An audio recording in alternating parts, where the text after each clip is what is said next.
নিজেকে এই সমাজের মানুষের কাছে প্রতিষ্ঠিত করতে হলে অবশ্যই আপনাকে আপনার কমফোর্ট জোন থেকে বেরিয়ে আসতে হবে। আপনাকে বিভিন্ন জায়গায় যেতে হবে। মনের মধ্যে যে ভয়, ভীতি আছে সেগুলোকে কাটিয়ে আপনাকে সমাজের সেই সব মানুষের সাথে মিশতে হবে যারা আপনাকে আপনার জীবনের সাফল্যের পথে এগিয়ে নিয়ে যেতে সাহায্য করবে। আর সবসময় আমরা যেটাকে ভয় করি সেটা হলো যে, আমি যদি সেই পথে যাই তাহলে মানুষ কি ভাববে? আসলে মানুষ কোনোদিনই আপনার ভালোটা চাইবে না। আমরা বেশিরভাগ মানুষেরাই আমাদের জীবনটাকে এলোমেলোভাবে ছেড়ে রেখে দিই। আমরা আমাদের জীবনটাকে সুন্দর করে সাজিয়ে গুছিয়ে একটা টাইম টেবিল অনুযায়ী চলতে পছন্দ করি।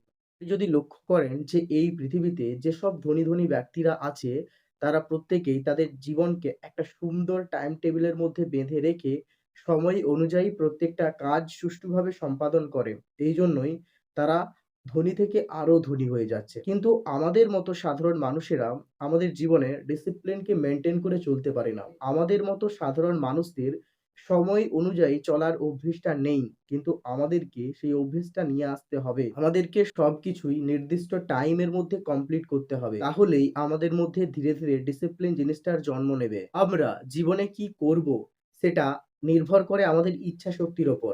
আপনার ইচ্ছাশক্তি যত দৃঢ় হবে আপনি সেই কাজে তত দ্রুত সাফল্য লাভ করবেন। সবকিছুই নির্ভর করে আপনার মানসিক শক্তির ওপর। তাই প্রতিদিন অন্তত মানসিক শক্তি বাড়াতে ৫ থেকে ৭ মিনিট ধ্যান করুন। এতে আপনার মানসিক শক্তি অনেক দৃঢ় হবে এবং আপনি সহজেই সফলতাকে লাভ করতে পারবেন। আমাদের মতো প্রত্যেকটা সাধারণ মানুষ প্রত্যেক দিনই টাকার পেছনে ছোটে। টাকা নিয়ে ভাবতে, ভাবতেই তারা অনেকটা চিন্তিত হয়ে পড়ে। আমাদের মতো সাধারণ মানুষেরা কিন্তু জীবনকে ভালোবেসে জীবনে বাঁচে না। জীবনে তারা টিকে আছে। প্রত্যেক দিনই তাদের জীবনে এমন কিছু চাপা কষ্ট থাকে, যে কষ্টগুলোকে তারা কারোর কাছে প্রকাশ করতে পারে না। প্রকাশ করে যে হালকা হবে তার মানুষও তারা খুঁজে পায় না।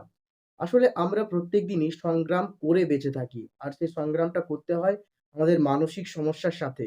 আর এই মানসিক সমস্যার সাথে লড়াটা এতটা শক্তিশালী নয়। গায়ের জোর দিয়ে কারো সাথে লড়াটা খুবই সোজা। মানসিক শক্তি দিয়ে লড়াটা অনেকই কঠিন। এই মানসিক দুশ্চিন্তাগুলো আমাদেরকে এতটাই ক্লান্ত এবং দুর্বল করে দেয় যে আমাদের মধ্যে কোনো কাজ করার শক্তি থাকে না।